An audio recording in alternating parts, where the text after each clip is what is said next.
Tignan niyo siya, oh. Wow.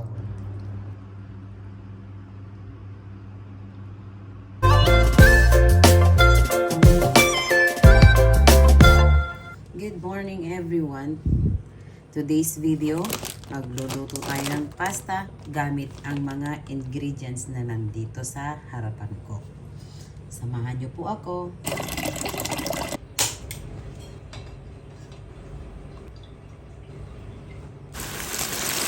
Halu-haluin po natin para hindi dumikit. Magpapainit naman ako ng kawali para sa ating ipipritong isda.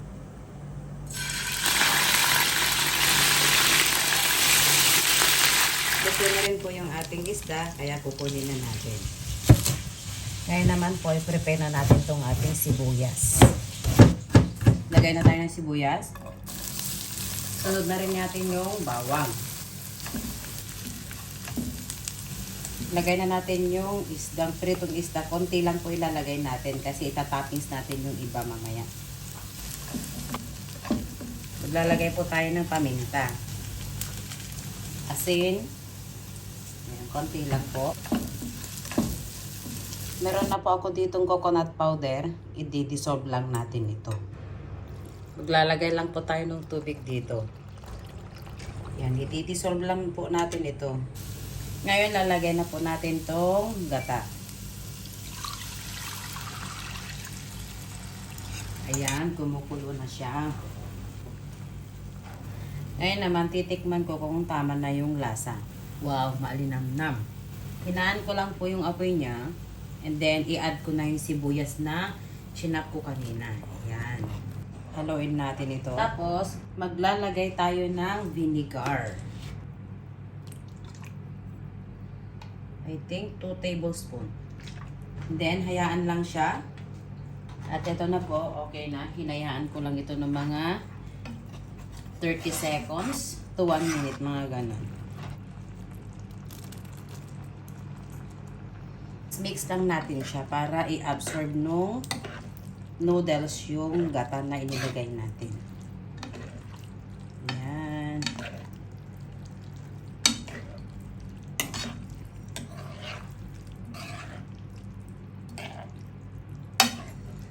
Make sure natin na totally coated siya.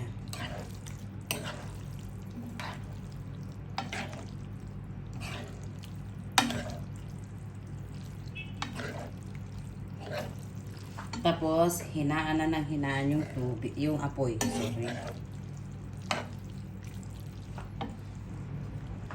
Haluin natin ng haluin. Huwag titigilan hanggang sa ma-absorb nung pasta yung gata na inilagay natin.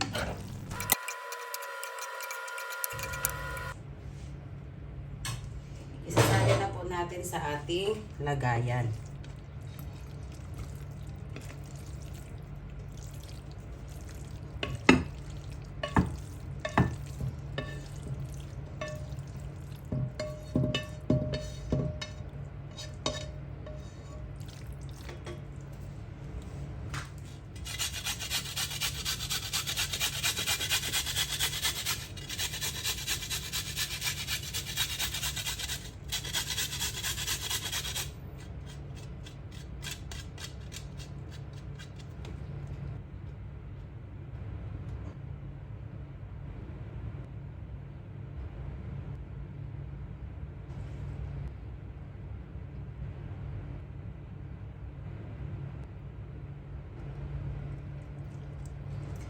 At ang pang-last natin ay itong isda. Yan, pritong isda na hinimay-himay natin. Lalagay lang natin dito sa ibabaw niya.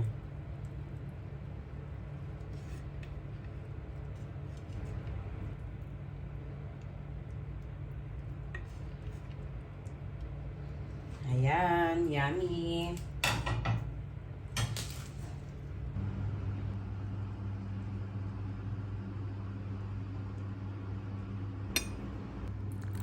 Husgahan na natin ito. Tignan niyo siya, oh. Wow!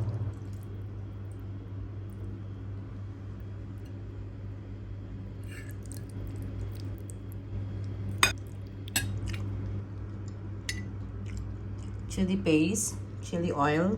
Yan, maglalagay tayo.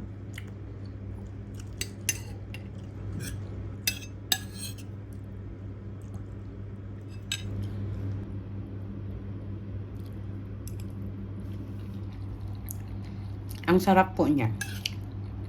Grabe. Masarap po siya. I-try nyo pong lutuin.